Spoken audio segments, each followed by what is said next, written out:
On this week's episode of Devil's Trap Podcast, we've got chicken wings and Grace Kinks. Let's do this.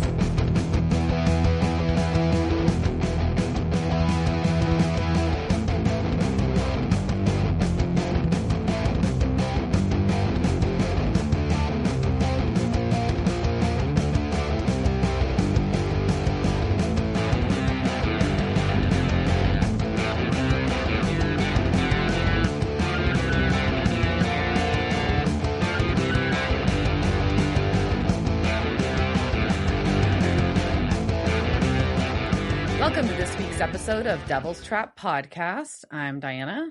I'm Liz. And we're going to talk about Season 13, Episode 13, Devil's Bargain. 1313.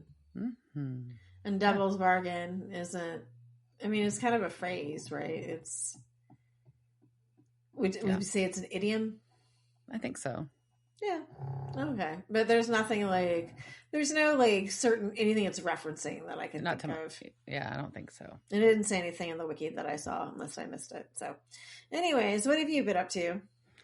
I've been busy. I went to the Red Bull Jukebox in Dallas, which was a country show put on by Red Bull. Anyways, it was kind of fun. It was a very fun night, and I know some great people that were involved in putting it on. And I like Red Bull Zero a lot. And Sammy Ariaga, a sponsor. I mean, feel free, but no, it's fine. No, I actually do. I really like Red Bull Zero, but I don't drink a lot of Red Bull vodkas. And I did that night, and then when I went to bed, I felt like my insides were made of static because I was drinking Red Bull at night, and I apparently shouldn't do that. Yeah. You probably, I mean, I know you enjoy them, but you probably shouldn't be drinking them at all. Well, that Zero is made with monk fruit. It's like healthy, basically. Sure. I don't drink them all the time. I just like it's like you're drinking fruit juice. Exactly. Just exactly like fruit juice. That will explode your heart. But yeah, so no, it was fun, and this really great artist, Sammy Ariaga, played, and it was really fun. And then, and I got to see another artist, Angel White, I like. And then they hosted a little, say little because the venue's tiny, ska prom in the Bishop Arts, and that was fun. And we went and saw our friends Boss Riot play along with San Antonio band the Ska Jacks, and they were really fun. Cool. That was cool to go little neighborhood cute bar and have and see some friends play music. And then had a chill weekend after that. Cool. But yeah, that was so I got out twice. What the fuck? I know I'm catching back up, Liz. You were giving me shit last week when I said I hadn't been to anything. So yeah, there we go. Back at it. Nice.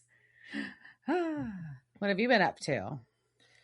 Oh, it has been a week of just different aerial things. It was the Texas Aerial Gathering. So I had classes on top of workshops, on top of showcases. I was not in a showcase. I just went and watched it, which was fun. Yeah. And the showcase is mainly teachers from all over Texas and one from Colorado.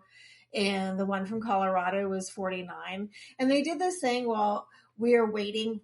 So when you do an aerial showcase, a lot of times you have to wait for them to change their rigging as they're switching between apparatuses, because it's like this time, like it's someone on a sphere, and they had like a sphere, they had someone on a weird triangle thing, and then they had, a couple on a lyra, and then silks and hammocks. So you have to change all these things out.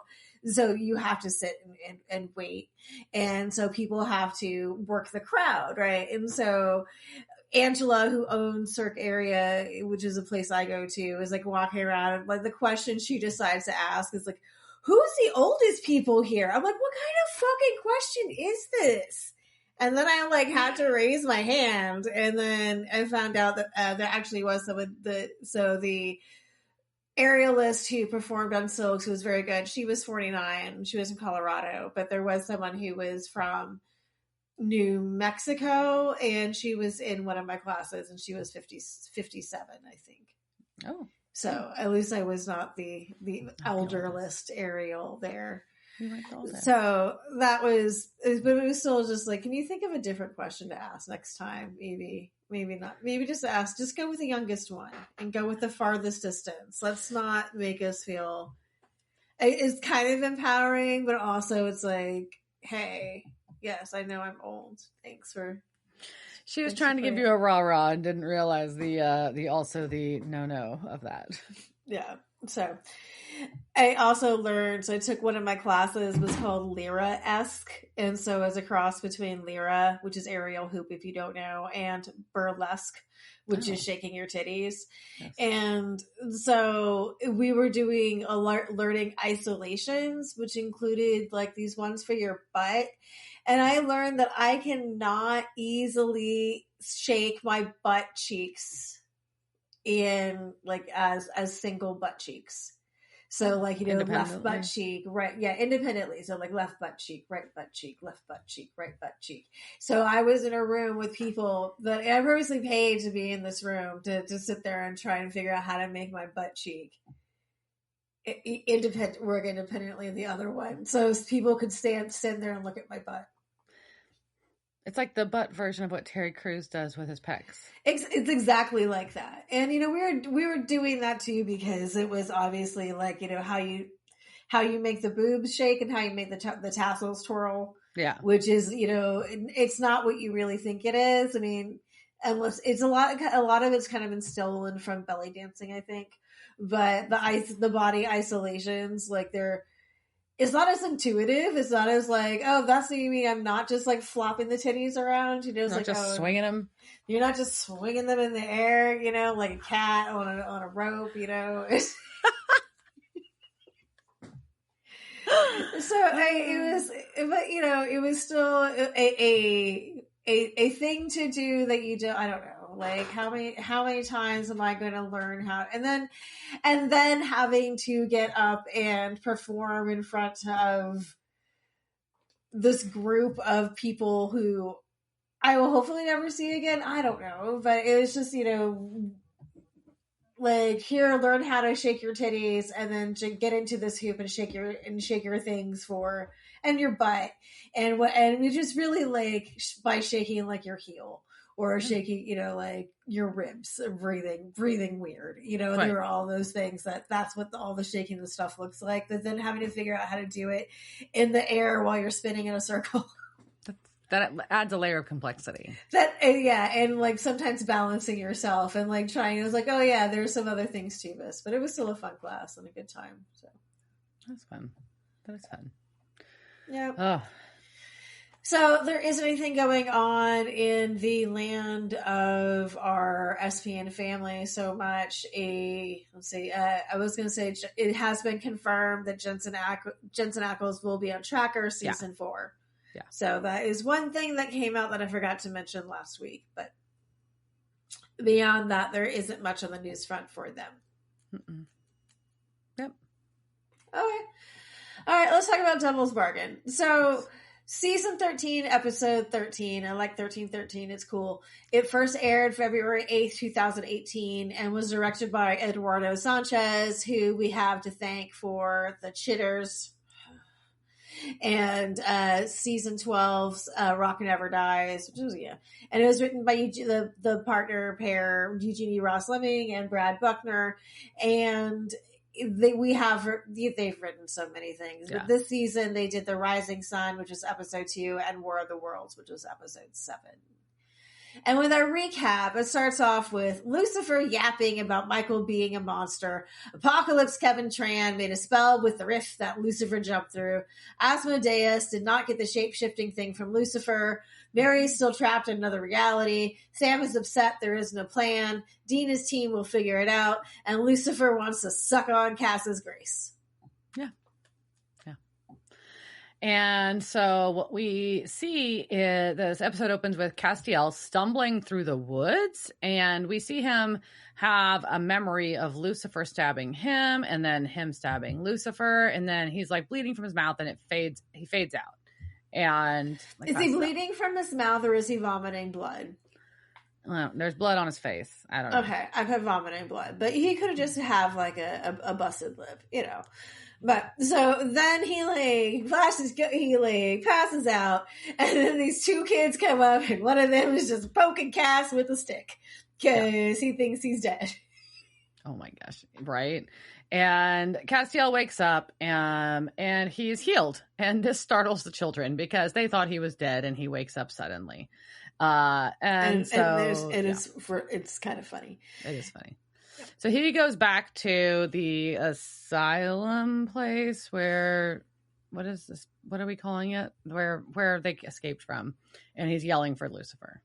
Yeah. So, and that's also pretty funny because he's just like, Lucifer, and like he might as well be like shaking his fist, and it looks totally sane. Mm-hmm. So we're going from there to Monroe City, Missouri, and someone is skating down a sidewalk and just knocking people around, and I don't really understand. It's bad. This. And she's rollerblading, I'd like to point out. Okay. It's blades. She's rollerblading. Yeah. Not well. And we get kind of like our rom-com fairy tale music, and we see a guy carrying a very large cake, which for the record, that would be very expensive. It's a multi-tier cake. That's clearly a wedding cake. And he throws it to catch her from falling. What? He chose her over this cake, and then he drops it. Eyes. Yeah, and she says, "I think I just fell for you." And he responds with, "I'll catch you anytime you fall." Oh, what? Ew, what is happening? And somebody is watching them smiling. And he's got a really good pink trench coat on that I kind of like. And we see him smiling. And then Lucifer confronts this man, because this is not just a man. This is Cupid, an angel. A Cupid, yeah. Yeah. So a Cupid, yes. So he puts angel blade to the Cupid's neck, and he's like, "I'm going to take your grace." And so he cuts his neck and sucks out his grace. And Cupid's like really tired.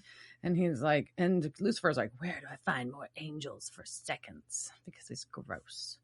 And like the Cupid's like, he's like, I don't know. There's not very many of us left. I don't know what to tell you. And cries and begs. And Lucifer's like, "By the way, you're a human, so be careful. Accidents happen." And then punches through his torso. So unnecessary. It's rude. Why do that? What's up? What? Okay. So he's killed the poor Cupid. There's no reason, but he did. No. Yeah. And so we go from that to the bunker. And Cass is trying to get it through the boy's head that Asmodeus had him locked up for weeks, and that was him they were talking to on the phone. Not Cass. Yeah. "I was locked up for 3 weeks. You didn't come look for me. Yeah. Fuck off, guys." Not really, but I think there's kind of like an underlying he's annoyed that he's having to explain this to them again. Yes. And then, but he's also trying to fill them in about how there is a Kevin Tran in the Apocalypse world who knows how to open the rift, and if he has Lucifer's grace. And they also have an angel tablet in Apocalypse world. Oh, and Apocalypse Michael wants to invade and conquer their world. So that's why Castiel was hanging out with Lucifer. Which upsets Sam, right? Sam is just upset that they were working together. Cass still justifies it, imminent annihilation. That's a thing. And he knew Lucifer was lying, but Asmodeus showed up anyways. And then they escaped. And of course, Lucifer tried to kill him, and all he knows about Mary is that she is alive. Yeah. So we cut back to Lucifer, who's looking for angels, or as he refers to them, flappers. But all he sees is humans. But then he sees a young man panhandling. I don't know what term we want to use here. Panhandling. Yeah. He's panhandling, and after he's learning that Lucifer, with less grace, is experiencing fun things like being cold and hungry. And he finds all these human emotions gross. And he really is like eyeing this puffer jacket. And he's like, "I don't have any money," And so this guy panhandling seems like it's something that really catches his interest. Mm-hmm. So we cut back to Asmodeus, and he's pissed, and he's talking to Catch about how Lucifer has escaped. But Asmodeus wasn't there because he was on an important errand. But Catch is like, okay, well, what? Maybe your whole plan on keeping Lucifer as a prisoner was kind of a dumb plan. And he's like, well, now that's fine, because now I don't want to keep him as a prisoner. I want you to find him and kill him, Catch. That's your new job. He's weak, so just take an angel blade to him. Do it before he gets his strength back. And it should be easy enough if you catch him, right? So maybe, we don't know. And we get back to Lucifer, and Lucifer has decided that he is going to try panhandling, but the way that he does it is just by going, money. Money, please. That's all I can think of from... I know. From Parks and Rec. Yeah, yes, money please. But his vibe is not working. And the other guy, who I'm just going to tell, his name is fucking Tim. Like, that's just like the name he gets in the transcript. It's just, I just was calling him that guy. And then I was like, I finally looked it up, and I'm like, his name is Tim. Yes. So Tim tells him that it's vibe that is throwing people off. And Lucifer thinks that being human sucks. Mm-hmm. And Tim's like, yeah, but what's the alternative? Which is just funny to say to Lucifer.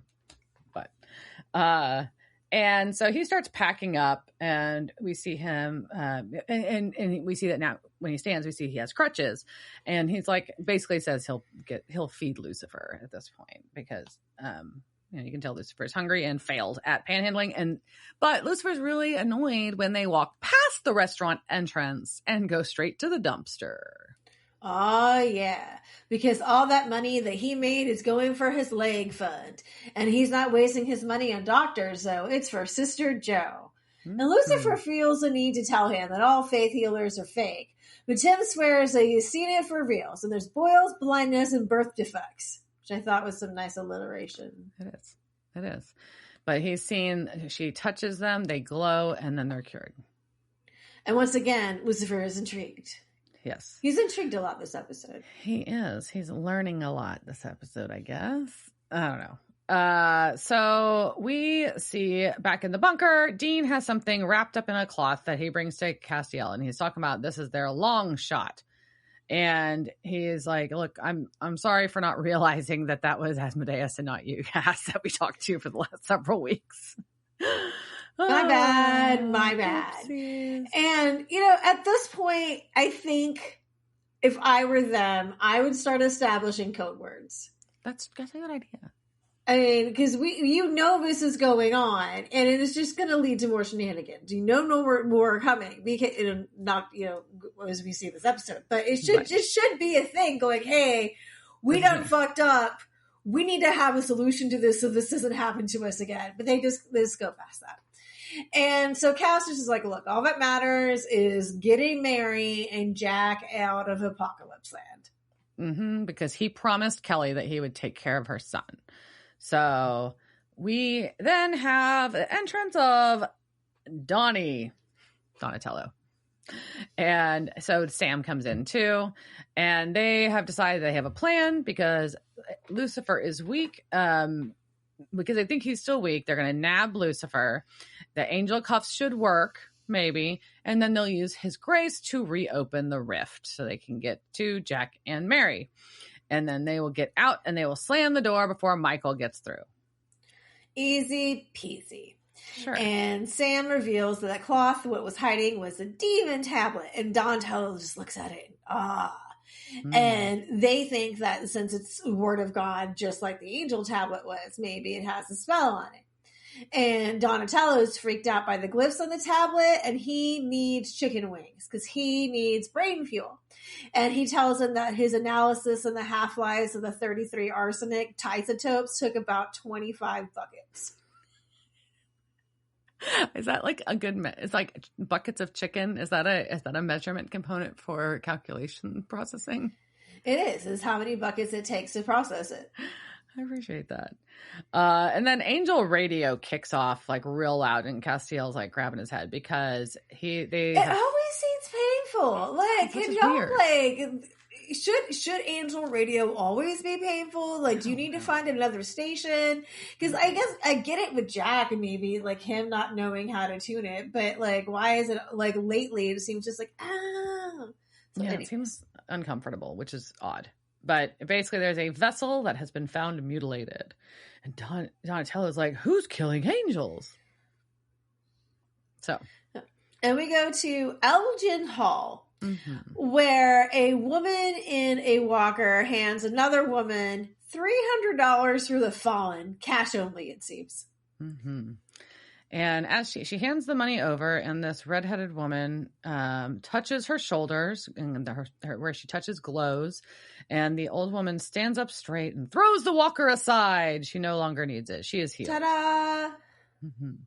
And then next, a young man walks up with a hood up on his face. He pulls it back, and he's got a bunch of very bad scars on his face and neck. And she tells him not to be afraid, and she touches his face, and her hand glows on his face and mumbles some words. I couldn't hear what she said. And then, I don't know, maybe. I don't know if you did. but his face is healed. And she hands him a mirror, and he cries and thanks her. Yeah, and there is much applause. And so we're going to talk about another faith healer, and another sister, that is, too. So this is Laura.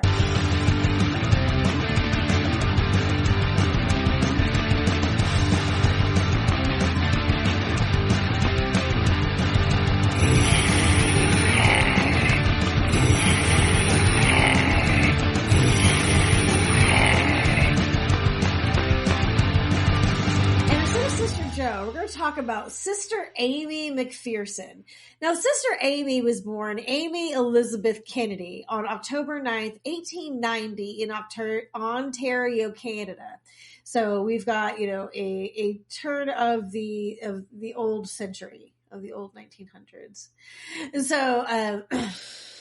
so she was born to James, a staunch Methodist, and Mildred, a passionate tambourine-thumping member of the Salvation Army. Okay. As a teenager, Amy would rebel by going to movies, reading novels, and attending dances. Wild. She also made her opinions known from an early age, like when she insisted on writing to Canadian newspapers to complain about state-funded schools teaching evolution, a foreshadowing of her future political leanings. At 17, Amy found herself in the throes of passion for both the Pentecostal movement and a Pentecostal Irish immigrant preacher named Robert Semple, who was working with the Chicago's North Avenue Mission, and she and Robert would get married on her family's farm in Ontario.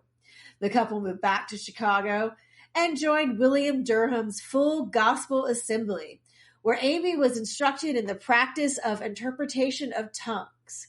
And that is people speaking in tongues, not just tongues in general, what I'm saying? Yeah. So Amy, and nothing like that tongue is really long, and I can interpret that to mean, So Amy and Robert were much excited to take their dream missionary trip to China, but it was spoiled when both contracted malaria. Robert then got dysentery and died, and just ruined the whole trip. It would be a bummer. But Amy still had to give birth to their daughter that she got pregnant with before he died. So she got pregnant. She gave birth to Roberta Starr 1 month after his death. Amy's mom sends her money to come back from China, which is nice of her mom. And after arriving back, Amy went to work for the Salvation Army with her mother. While in New York City, Amy met an accountant, Harold Stewart McPherson, and they were married in 1912. Amy soon gave birth to a son, Rolf, which is a name that you just don't hear that much or ever. So his name is Rolf, like the dog or the character in Sound of Music, and those are the only Rolfs I know. Besides the dog, you mean the Muppet, right? Yes, the Muppet. Yes. So the sitting at home married life was not for Amy, and 3 years into her second marriage, she would take the kids and hit the road in a Packard touring car with the words, "Jesus is coming soon, get ready," painted on the side. And this is that's like a 1914-ish car. That thing had to be huge, right? And they have that many words painted on the side of it. I mean, those cars weren't huge. That's what's crazy. Like, where did she find space to put that? They were all like the little coupes and sedans. Oh, so what was the pack? It was the touring car. So the touring cars are big. They were made to go That's true. across. Yeah. So as she crossed, so a few weeks on the road, she invited Harold to join her in her evangelical work. And he did, but by a couple years later, after several failed attempts to start his own career as an evangelist, they divorced. And I'm just saying he's just not important to our story. So we can just forget about Harold. So he gave her his last name. That's pretty much what she took from him, besides Rolf. So as she crossed the country, Amy preached in churches or staked out a tent in a field for a revival. Some people came just to see the novelty of a Pentecostal female preacher, but stayed because the drama sucked them in. Her tent revivals included people speaking in tongues and faith-healing demonstrations where the lame were made to walk and the blind were made to see. Healing was central to Amy's ministry. Amy's healing practices encouraged strong faith in the basic tenets of Pentecostal belief, including that the sick opened themselves up to God's healing potential and that embracing pain and God's will is a prerequisite to healing. After her dislocated ankle was healed by Brother Durham, who broke out praying in tongues, and then in English said, "In the name of Jesus, receive your healing," then laid his hands on her ankle. She felt a shock of electricity that flowed through my whole body, causing me to shake and tremble under the power of God. And then her dislocated ankle was located. And that's how it's healed, right? So then, while sick with Spanish influenza, Amy received a vision that God would give her a home in California. So she and the family drove from New York to Los Angeles, Amy preaching revivals along the way. And so the trip lasted 2 months. And you're like, girl, we got to go. So no more singing. We've got to get going. Can you shut up, Amy? A long road trip. It's a long road trip. So her first revival in Los Angeles was held at Victoria Hall, a 1,000-seat auditorium downtown. She soon reached capacity there and had to relocate to the 3,500-seat Temple Auditorium on Pershing Square, where people waited for hours to enter the crowded venue. By 1922, she was breaking attendance records of even the biggest evangelical preachers. At an event in San Diego, it drew 30,000 plus, and the Marines volunteered for crowd control. There, Amy laid hands on a supposedly paralyzed woman who rose from her chair and walked, and the crowd ate it up. Amy would be key in bringing the evangelical movement to mass media and was on her way to becoming the first celebrity of the mass media era, which makes me wonder, are we at the end of the social media era now? Is that what we're about to enter the AI media era? Probably. Ugh, gross. Ew. Okay, so Amy hit the road on a 4-year national tour to raise money for a temple in Los Angeles, basically to a home base, right? She preached to a wide range of denominations, including Methodist, Presbyterian, Baptist, Congregational, and Assemblies of God churches, and her venues included convention centers, halls, and sports arena. In 1922, after discovering radio, Amy began making plans to build her own station. She quickly accumulated the necessary funds, built it, and set out to create live radio broadcasts to accommodate her wide variety of listeners. She became the first woman to be granted a broadcast license by the FCC. And she built a true mass media empire, a groundbreaking strategy that 20th century evangelists would later replicate. Think Jim Baker. I almost said Jim Jones. Think Jim Jones. A little different, you know. So besides her radio broadcast, she also had publications and distributions of thousands of magazines throughout Europe and the Pacific Islands. She had her own printing press to broadcast her teachings to a nationwide audience, and she made recordings of her sermons so they were available to purchase on phonographic records. The Angelus Temple was dedicated on New Year's Day, 1923. The temple ceiling featured a 110-foot-high dome, painted to resemble a sky with fluffy white clouds, and the facade had crushed seashells mixed with a cement to make it sparkle. Stained glass windows flanked the stage, and there was a $22,000 Kimball organ, but there was also space for nurseries and private areas for classes and prayer. There was originally a seating capacity for 5,300 when it opened.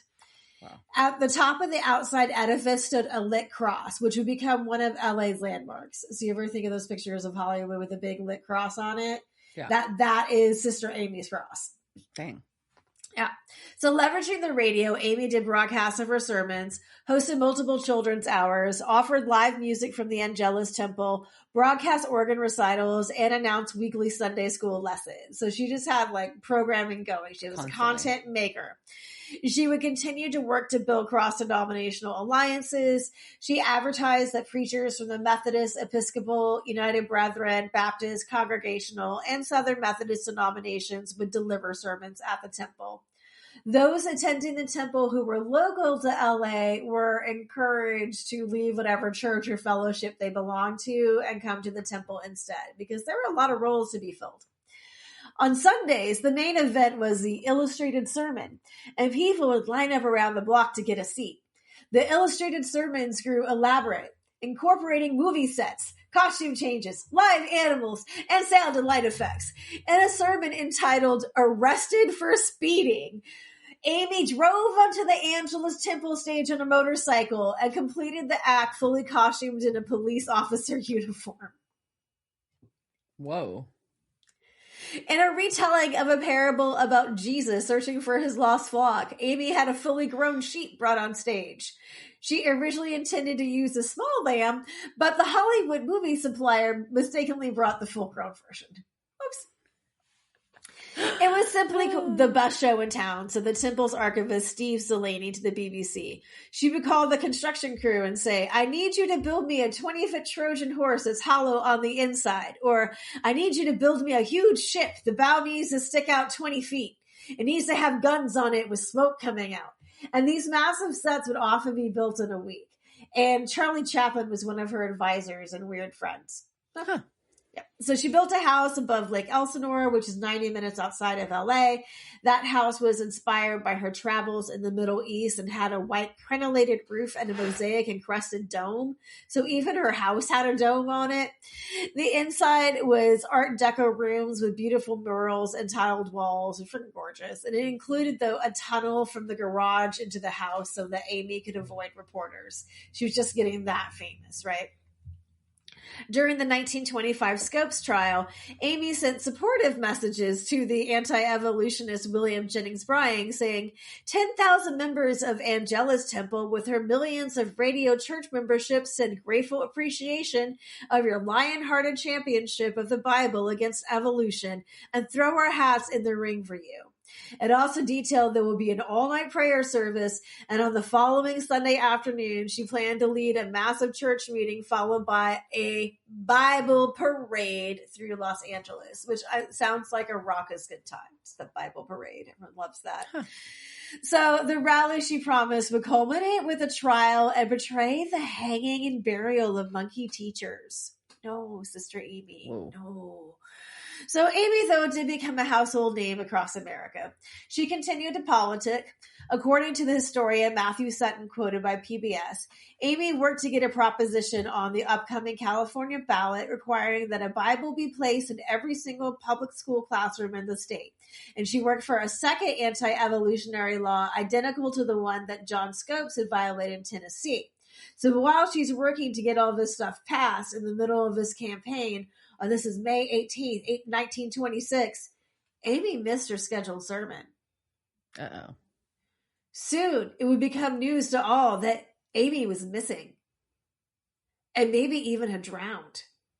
Uh-oh. This time quoted by the BBC, Sutton said, a local newspaper even speculated there had been a sea monster sighted off Venice Beach. They thought maybe the sea monster had swallowed Amy whole. That's quite a speculation. That is quite a Venice Beach sea monster. It was an itsy bitsy. What was it? Whatever that monster was. So many thought it was a publicity stunt. And a month goes by. And miracles were answered when Amy appeared in Agua Prieta, Sonora, a Mexican town just south of Douglas, Arizona. She claimed to have been kidnapped by two men and a woman after falling for a ruse about a sick child in a car. While held captive, she said she was drugged and told that they were going to ransom her for $500,000, but she escaped by sawing through the ropes and crossing 20 miles in the desert. She returned to a crowd of 50,000 people at the train station who were also treated to a parade, and airplanes had dropped roses from the sky. That's kind of rad. It is kind of rad. So, however, things would not stay rosy. See what I did there? So, the LA district attorney called for an investigation into the kidnapping, and Amy would appear before a grand jury. She would be newspaper fodder as rumors spread that she was having an affair with the engineer of the Christian radio station who disappeared at the same time Amy did. Ooh. The engineer acknowledged that he was having an affair, but denied that it was with Amy. Police went to the cottage that this man had and dusted it for fingerprints and did not find any of Amy's there. This seems very intrusive. Like, can you just do this? That seems personal. It seems not odd. Criminal. It does not seem criminal. But so a judge decided to proceed with charges of conspiracy and obstruction of justice against Amy, and a jury trial was scheduled. But the DA decided that some of the witnesses were just too unreliable and dropped the charges. So she goes on. She opens a commissary at the Angelus Temple, offering food, clothing, and blankets. Just becomes really involved in charity work. Does a lot of really good stuff. Then, a believer in exploiting current media trends, she embraced Hollywood culture and appeared in newsreels alongside Mary Pickford, Frances Perkins, and FDR. She lost weight, cut and dyed her hair, began to wear makeup and jewelry, and became known for her stylish dress. She really does, because she starts looking really fucking awesome. But the new looks don't go over well with all of her fans, some of who preferred her previous dress of a navy cape over a servant's dress. I'm not sure what a servant's dress is. I'm just kind of picturing a nurse's outfit. Something, yeah. Yep. The International Church of the Foursquare Gospel was incorporated in 1927, and Amy began organizing brand churches, like franchising the church, right? So in 1930, it was reported that she had a breakdown and she was absent from the pulpit for 10 months. She marries again in 1932 to a performer named David Hutton, but this marriage only lasts a couple of years as he was frequently photographed with scantily clad women. Oh. Not good. She has her last revival tour was from 1933 to 1934 and claimed that 2 million people heard 336 sermons. Go, girl. So after the outbreak of World War II, McPherson rejected the Christian pacifism, which was popular within the Pentecostal movement, saying, "It is the Bible against Mein Kampf. It is the cross against the swastika. It is God against the Antichrist of Japan. This is no time for pacifism." Ooh. She had opinions. Yeah. The temple became a symbol of home front sacrifice for the war effort. Its white dome was painted black, and its stained glass windows covered in anticipation of air raids because they were thinking that LA was going to be hit. Isn't that crazy? That's crazy to think about. To advertise the need to conserve gasoline and rubber, Amy drove a horse and buggy to the temple. She's so extra. Watch me, not using any gasoline, using a horse and buggy. So on September 26, 1944, at 10 a.m., Amy would be found unconscious in her room by her son next to a bottle of Seconal. She would be dead by 11:15. The autopsy showed a heart attack likely brought on by an overdose of sleeping pills. Rumors of suicide would, of course, go round, but most people agreed that it was probably accidental. 45,000 people waited in long lines, some until 2 a.m., to file past the evangelist whose body lay in state for 3 days at the temple. It later took 11 trucks to transport the $50,000 worth of flowers to the cemetery. Oh. Wow. And she is buried in Forest Lawn Memorial Park Cemetery in Glendale, California. And her church is still going pretty strong. Huh.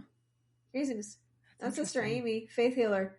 But she's also just, they'll call her like the disappearing evangelist because her kidnapping is the reason that most people remember her for being, right. Where did I go for a month? Oh, it's just also very Gone Girl. It's like the original Gone, like, I was kidnapped by 3 people and they took me to this place. And then I had to cross through the desert by myself. Oh, look at how tired I am. I'm sure there was like rattlesnakes and everything. All the things. So. Yeah. That's wild. Yeah. That's a crazy story. She might have thrived in the social media era. She is like the first televangelist before there was a TV, right? So a film an evangelist, but she's responsible for why those pockets of Christianity religion use the media the way they do. Yeah. And a lot of it started with Sister Amy. That's wild. And there's tons of films have been made about her, tons of documentaries. She's been in the Anything Goes, the Cole Porter musical. There's a character based on her. So she's just in all sorts of things. That's impressive. Impressive. So back to the future. No, we're not in the future. Okay. We're in the present, or whatever the present was at that time. I know this is very confusing. So we're going back to Lucifer watching Sister Joe. That's what I have. Yeah, he watches her do the healing from the back of the hall. So in the meantime, Sam, Dean, and Castiel are now at the crime scene where Lucifer killed Cupid, and we've got them reading the report that the victim had blunt object driven through their body and their neck slit, and they're like, well, shit, that's Lucifer. He's feeding on grace to restore his power, and if he does, Dean says, we're boned. We are boned. So Lucifer is out sucking grace. And we go back to the hall where Sister Joe is just counting all her cash. Yeah, but no one's there. She's counting money by herself. And I get that she's like, obviously we're going to find out that she's an angel, so she can probably defend herself. That's just still not good situational awareness and safety. Even if you can defend yourself, you should have a buddy system or do that out of line of sight. Soapbox. I don't think so. So Lucifer comes in and accuses her of being an angel. Anael specifically. Is that how we say her name? I'm going to say her name. I'm going to say it wrong the whole fucking time, probably. But she knows he is Lucifer. And he does this very cute, what no eek, no spare me, Dark Master. And she doesn't quake, though, because she's not like most. Mm-mm. And he's like, yeah, I would say that's probably not very heavenly to be healing people for money. And she's like, look, after the fall, the angels, all the angels were desperate and any vessel would do, but I'm smarter than them. I listened and I heard this woman praying for her dying husband. So I traded his life for her vessel, and she was grateful. So I don't know. And cash rules everything around me. $dollar bills, yo. Yeah, and so I'm an excellent businesswoman. She's an excellent businesswoman because she realized that humans will pay anything for their lives, right? Mm-hmm. So, and Lucifer whips out his blade and he starts in about how he's going to suck her grace. Mm-hmm. And then she just points out that this isn't cost efficient, right? You can't kill angels, but you can keep one premium angel on tap and you can get a little bit now, a little bit later. And then the angel would have some time to recharge. And she would rather do that than being sucked dry. Yeah, because she's a businesswoman. So Sam has located Tim, the panhandler guy that we met earlier, and flashed this FBI badge and wants to know if he's seen Lucifer. And he's like, yeah, we had a lovely chat about Sister Joe, the faith healer. He's going to fix up his leg as soon as he gets enough money. Mm-hmm. So we cut to Elgin Hall where Lucifer is sucking on Anael's. Can we just call her Joe? Let's call her Joe. Let's call Sister Joe's neck. And he leaves some, and then she heals it, and he's like, "Oh, this is more fun than last time." And she's like, yeah, I heard about it on Angel Radio. It's just this gets gross. That's what I'm sorry. Yeah, it gets even grosser later. So, but she figures out, so the angel that he killed last time, the Cupid was all over Angel Radio, right? And he's like, oh, I've got star power and I can't fight it. And then she asks, she's like, wait, who knew you were going to be there? Because this is really kind of loud and out there. What's happening? And night has fallen, and the boys and Cass pull up, and inside is Ketch. Yeah, but no Lucifer, no Sister Joe, just Ketch waiting for them. And everybody's annoyed. And he's like, look, last time I saved your lives and you shot me. So maybe we should be even now. And they're like, not really. But everybody knows that Lucifer's back and that was going to come to this hall. But now Ketch's job is to kill him. But he won't tell them that he's working for Asmodeus at this point. He's just like, can't I just do it because killing Lucifer's a good thing to do? And they're like, no. But Ketch wants to team up. Huzzah, as he says. Yeah, and they can share intel, cover more ground, and Cass just boops him, and they put him in trunk. Hi, trunk, and and Dean calls him dick bag, which he does. And so Dean suggests they take him back to the bunker, shoot him, and burn his ashes, and they're all on board with this plan. However, while this is happening, Sam has found video of Sister Joe, who Cass recognizes as Aniel, which also looks like anal, like when it's spelled out. I'm just saying. It just looks like that. It's not a good name. Yeah, Sister Joe is much better. But then they're just like, if Lucifer killed her, where is her body? Mm-hmm. So they start driving, and while they're driving, Sam gets an alert on his phone. This one's a stretch. Apparently, he set it up to get an alert if Sister Joe used her credit card. I mean, if he basically set up so the credit card thought that the phone was hers. You know what I mean? But like, I just got an alert on my phone that my credit card was just used, but this is also 2026. So I'm not sure that could quite happen then. Yeah, they would have shot this in 2017. I don't know if they were doing that yet, but either way. So now we get a montage of really cool lit signs and neon in the rain. I don't really see a main purpose to this, but it is cool. Yeah, but then we get some weird grace kink that happens. Yeah, I don't like this scene. I don't like this scene either. So we just fast forward through the weird grace kink to the pillow talk. So they're having pillow talk, and Sister Joe is just amazed that she has lost enough grace that she's starting to feel like a human being, right? And she's starting to feel emotion, sensation, things that humans feel. Like she's probably like is she holding in farts from the man next to her in the bed? Is that like what part? Like is she loves being a human being? Would she love to experience a fart?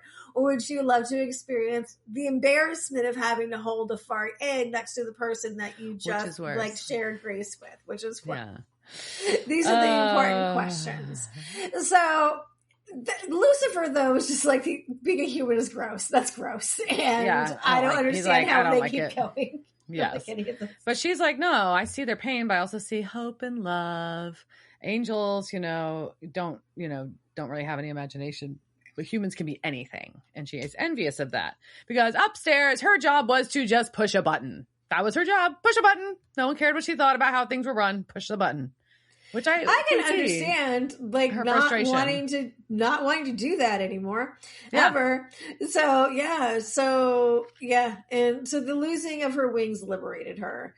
Mm-hmm. And Lucifer, though, was like, I always just wanted to, fit in and please my father, but now I'm going to be a father and I'm going to screw it up like he did. I'm like, really? You're going to be a father to Jack? Sure, that's going to happen. And he's like, you know what? I'm going to monologue some more.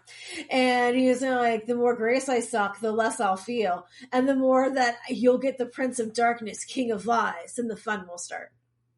Yeah.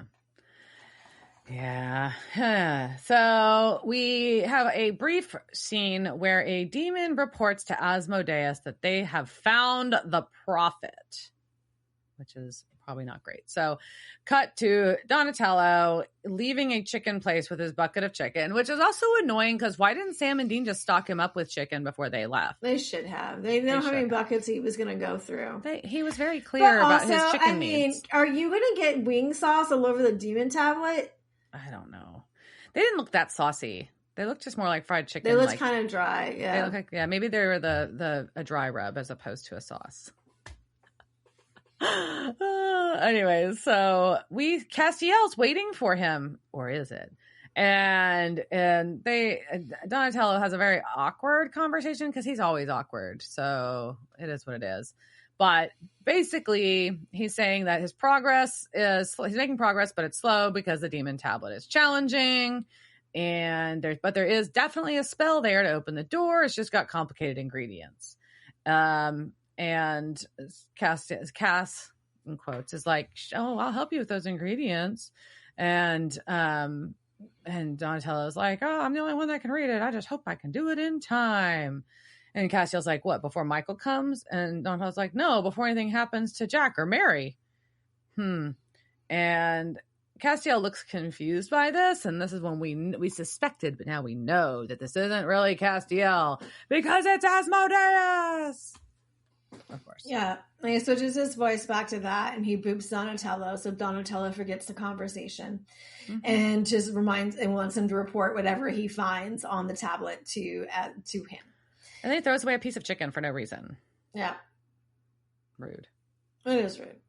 And we just hope he gets some wing sauce on his suit. Yeah. So we go from there to the Diamond Deluxe Motel, where Lucifer and Sister Joe have been holed up. And the boys have pulled up because this is where the credit card was tracked to. Right. And Lucifer's laying in bed reading the Bible, commenting on fact-checking. And the room phone rings. And it's Sam pretending to be the front desk, saying that there's a problem with Joe's credit card and she needs to come down and run it again. And so as she's coming down to do that, Castiel intercepts her along with Sam and Dean. And she quickly lets them know that he is in the hotel room and he hasn't hurt her yet, but he threatened her and he wants to drain a Grace. And they ask her if he is still weak. And she says, "Very. You have to help me." And Dean's like, "You need to help us first." So she goes to the door of the room and asks, "Lord Lucifer, can you let me in? I forgot my key." And Lucifer opens the door to find everyone. And then Cass comes in from behind him. Mm-hmm. And she turns on them and says, "They forced me to tell them how weak you are." And Lucifer takes this moment to compliment Dean's jacket and Sam's hair. Yes, because Sam's hair is magnificent. He wants to know if he is using a leave-in conditioner. And since Sam tells Sister Joe just to go, get out of here. And Dean whips out the cuffs, and then Joe flings Sam, and Lucifer flings Cass, and then he flings Dean, and then he does a squeeze thing to everyone. But he gets interrupted when Catch comes in and throws something. Yeah, the demon bomb thing. The demon bomb. That looks like a glowing blue football. That's what it looks like. I don't know what the hell that thing is. It's just weird looking. And so, but Lucifer and Sister Joe have popped away. Yeah. So we cut to them and they're in the woods, and Lucifer is very winded by this exertion of power. So back at the motel, Catch is like, they vanished before the bomb went off. Sorry, but you're welcome for saving you. And they're not impressed. But there's back in the woods, Lucifer is asking Sister Joe, before you get to that, before you get to that, so in their banter back and forth, there was a really great "how did you get out of the trunk?" and he's like, "I'm Catch," and I just thought that was really cute. So and also when Catch says that setting Lucifer free upon the earth is his business, and there is a whole Michael situation, and he's the lesser of at least 3 evils. And you can see on Dean's face him just doing the math of like, who are the evils? How many are there? Which one are you? And I'm like, I guess I can kind of put you in there. And I just really appreciated that supernatural math. Okay, so now we go to the woods. Well, then we're back in the room. So the woods is just a brief thing. It's like Sister Joe is just like, "I help you, you help me," and that's all it is. But Catch is like, "Hey guys, we need to work together. And by the way, I'm just gonna come out with it. I'm working for Asmodeus. I'm telling you this so you'll trust me more. But if I'm working for him, I can also pass you info." Yeah, and so he's gonna be a double agent. Yeah, super sus again. And he's like, "Look," and that's when he's like, this is the Lucifer free on Earth is my line in the sand for survival, basically. So that's why I am down to stop this. I know you want to kill me, though. But I'm going to be useful. I'm going to be useful. So Lucifer and NL, she takes him to the angel playground portal. The portal, Metatron's cube, the portal to heaven. Yes. And he is now appealing to 4 angels to put past squabbles aside and listen to his offer. And they're like, kill him. But he's like, no. Listen to this first. I really like the one where they say kill him, and Lucifer says they can't, and one of them just the other one who just says we can try repeatedly. Yeah, that was a really good line. And he's like, yeah, you can't kill me, but you have a short supply of angels, and your only defense is in numbers with God gone, so you need more angels. Also, I was there when all of you were born, so guess what? I can make more angels as long as you name me the undisputed ruler of heaven. No big. That's all. And they laugh at him.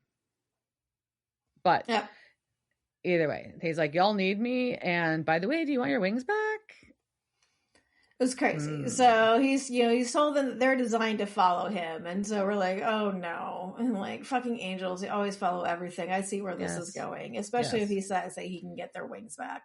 And speaking of wings, in the bunker, Donatello is deep in another bucket. So many wings. And it's so gross at this point. It's a lot. It's feral. It's just feral. Yeah. And Sam and Dean and Castiel are discussing if they can trust Catch or not. And Sam's like, no, but we need him for now. And that's all there is to it. And so Dean cocks his gun in response, which is always funny. Anyways, so they're trying to ask Donatello how it's going. And he just like yells out. He's like, it's like pulling freaking teeth. And then he calms down. And he just is like, oh, I'm working my way through the ingredients. Oh, he's a little volatile. And this makes This makes Sam happy that there is at least a plan. Yes, Sam needs a plan.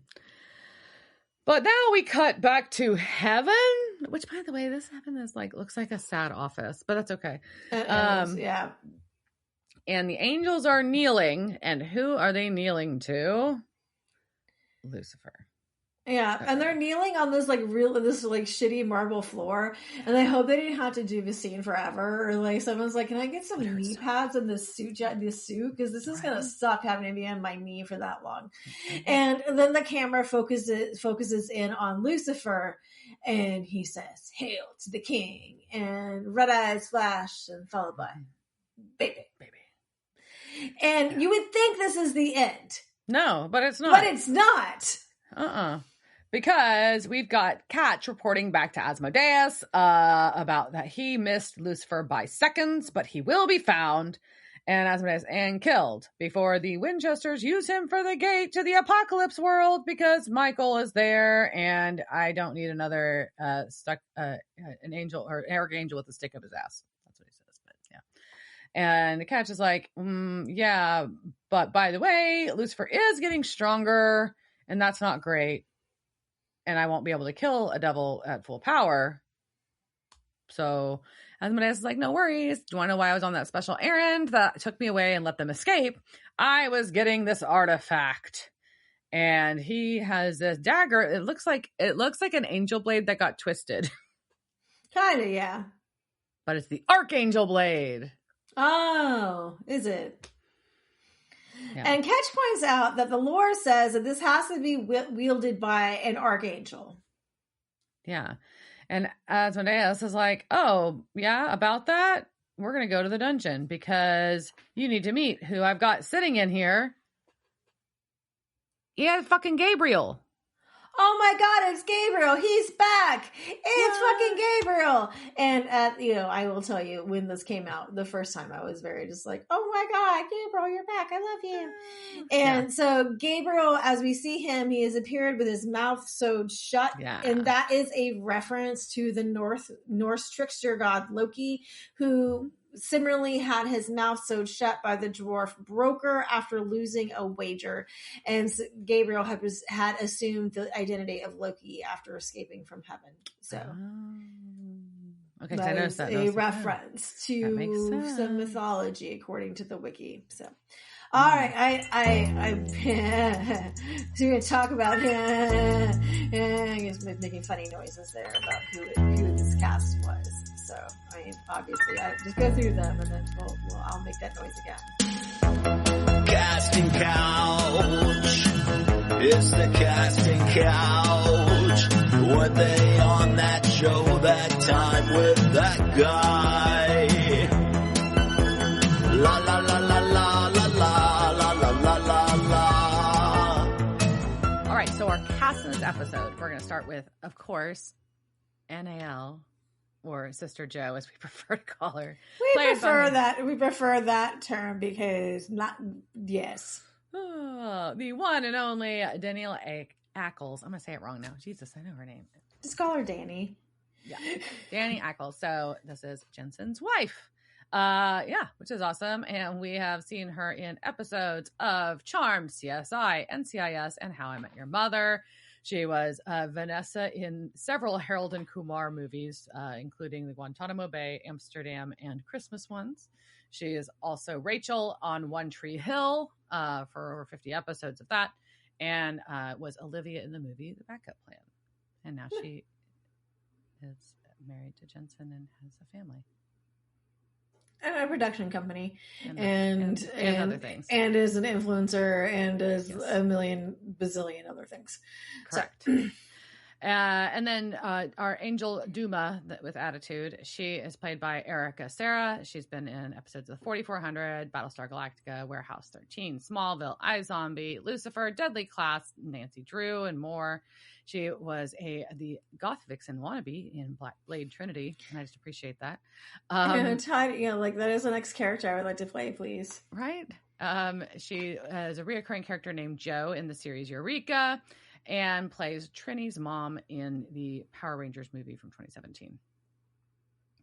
Tim, our panhandler, was played by Neil Webb, who got ripped if you look at his IMDb profile, by the way. He's been in episodes of iZombie, Winona Earp, The Magicians, The Flash, Peacemaker, Fire Country, and Tracker. So, that's the main folks from our cast this week. Yeah. So exciting. This was some big shit happening in this episode. There was, and there was a lot of things that happened, and some of them were gross, and some of them were funny.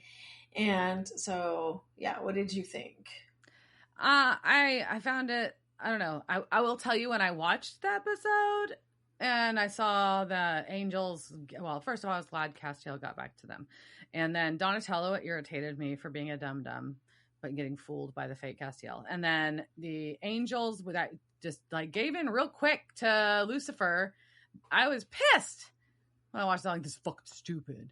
And then I kind of afterwards, I was like, okay, it's fine. I get it. I get what the story is going. Well, I don't know what's going to happen, but I get where they're going with the storyline at least. I'm also excited I'm excited about Gabriel. So there was it was a roller coaster of emotions. Yeah. So, and then bringing Gabriel back, I think is a huge thing, but it's like, how many times can you fucking die, man? But personal friends with much respect. I'm not personal friends with Richard Speight, but it would be, I do have many pictures with him. So I'm just saying, but it's always exciting to see him come back. It is not exciting to see that mouth thing is very disturbing. I don't like it. The sewed shut mouth. The mouth sewed shut thing. I don't know. Whenever I see that effect, it really, really bothers me. I don't know why. Just as an instrument of torture, that idea of the needle going through lips is just something that maybe in some past life I was like, that was the witch torture I got. I could see that happening, Yeah. So anyways, but beyond that, that was, and again, like I said, it seemed like the episode had already ended. Right. So much had already happened, and we already kind of gone through the end of Act 5. We'd had, the thing and come down, the whole Lucifer thing. That seems like, and I almost, it's not. I almost kind of wish we were split into two different episodes, maybe carry this over to start the next episode. I know, but you couldn't, because they wanted to have the surprise, right? But they also wanted to have the Hail to the King part, right?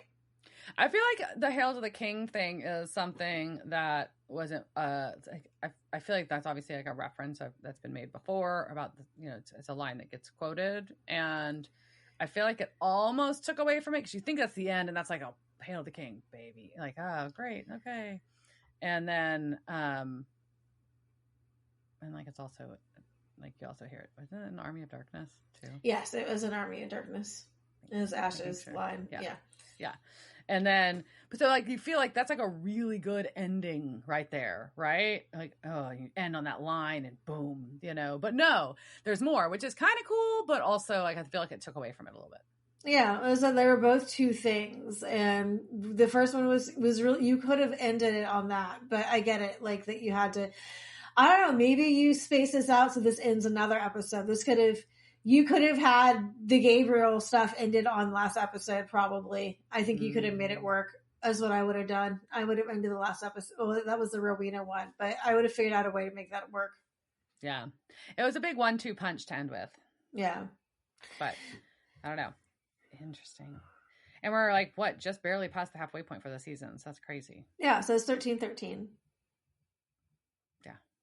It just seems like a big 1-2 punch. 10 more episodes. It just seems like a big 1-2, like big info drops pretty early in the season, arguably. I know it's not, we're at the halfway, but that seems a little early. It's interesting.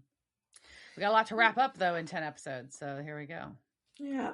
And yeah, I just really don't like the Grace suckage. No, it's very uncomfortable. I don't know why it's so uncomfortable. I mean, it's like, I don't get that. I'm not that uncomfortable at a vampire suckage. No, me either. That's why I thought it was weird. That's what I was trying to say. It's like a vampire, but sometimes they made it ickier. It's worse. I don't know why. It bothers me. I'm not a prude, and it bothers me. That's a lot for that to bother you. Yeah. Stop sucking on your Grace, man. It's gross. Well, I think it's like they react about it that makes it icky. And then like getting kind of orgasmy about it, but then like I don't know, I don't like it. No, it makes me uncomfortable. Yeah. All right, I think that makes me uncomfortable is a good note to end this on. All right, cheers, Dirt. Cheers, Dirt. Devil's Trap Podcast is a Don't Be a Dick production. Meow. Devil's Trap Podcast is part of the Ship It Studios Podcast Network. Thanks for listening to this week's episode of Devil's Trap Podcast. You can follow us on Instagram at Devil's Trap Podcast, Twitter at Devil's Trap Pod, or you can email us at devilstrap@devilstrappodcast.com. Don't forget to subscribe, leave reviews, and share with all your friends. We're at all your favorite podcast outlets and at devilstrappodcast.com. I'm Babe. Thanks for tuning in, and we'll see you next time.